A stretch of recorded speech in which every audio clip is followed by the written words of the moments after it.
Good afternoon, class. Today we will talk about the rondalla. But before we move to our topic, let's have a short review about folk songs. What are the different characteristics of folk songs? Folk songs were originally passed down orally to the family and other members of the community. It is sung in his or her own dialect. It begins in one key and ends in the same key. Composers and lyricists of folk songs are usually unknown. The mood of the music can be sentimental, playful, and humorous.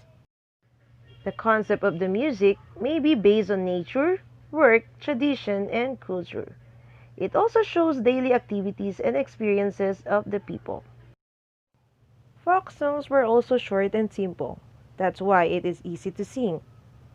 It uses either duple, triple, or quadruple meter. Now let's talk about the rondalla.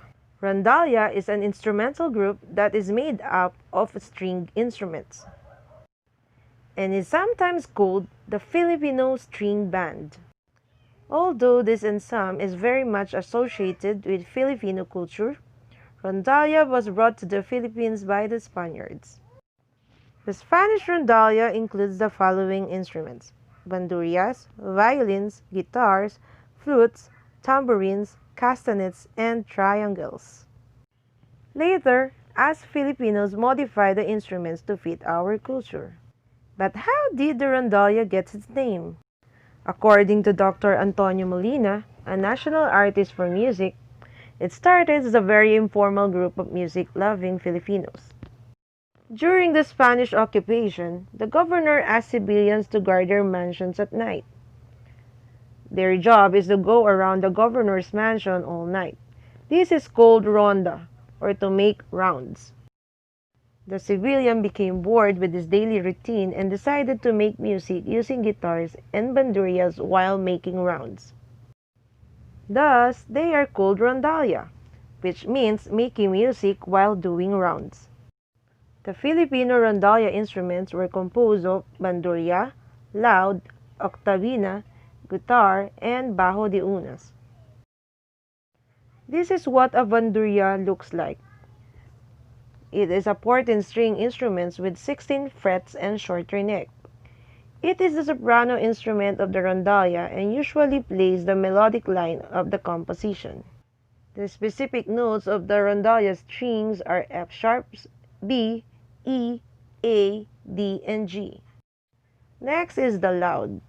It is a Spanish word which means lute. It is a plectrum block chordophone that has 12 strings in pairs, similar to the bandurria, but with a longer neck. Like the bandurria, it is tuned in fourths and its range in 1 octave lower. Its specific notes of the strings are F sharp, B, E, A, D, and G. And then there is octavina, which has a shorter neck compared to the guitar, with 14 strings and 16 frets. This instrument is played like the laud. The lower notes is accompaniment and in unison with the bass notes. It serves as the alto of the rondalla. The specific notes of the strings are F sharp, B, E, A, D, and G. And next is the commonly used guitar, a popular musical instrument having 6 strings. It is typically played by strumming or plucking the strings. It plays the rhythm or beat of the musical piece. Its specific notes of the strings are E, A, D, G, B, and E. And last is the bajo de unas. It is the largest among the instruments of the rondalla. The number of the strings varies from the standard 4-string to the rare 6-string, and it can have pitches 3 octaves lower than the middle octave. It plays the bass part of the musical piece. The specific notes of the strings are E, A, D, and G. Here is a complete picture of the Philippine rondalla instruments: bandurria, laud, octavina, guitar, and bajo de unas. Rondalla became popular in fiestas and different Filipino celebrations.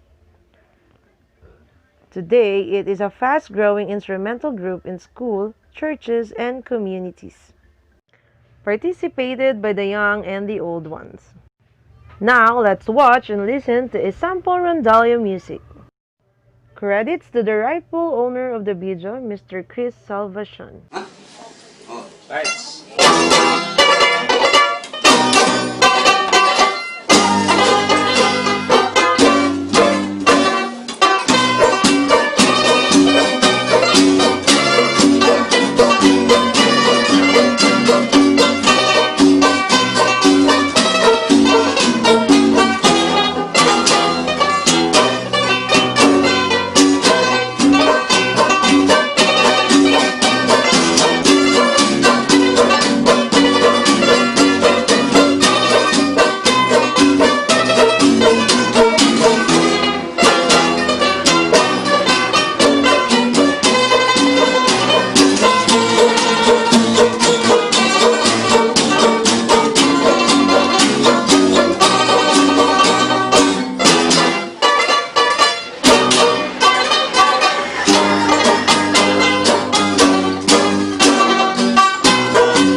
Did you enjoy listening to the Rondalla music?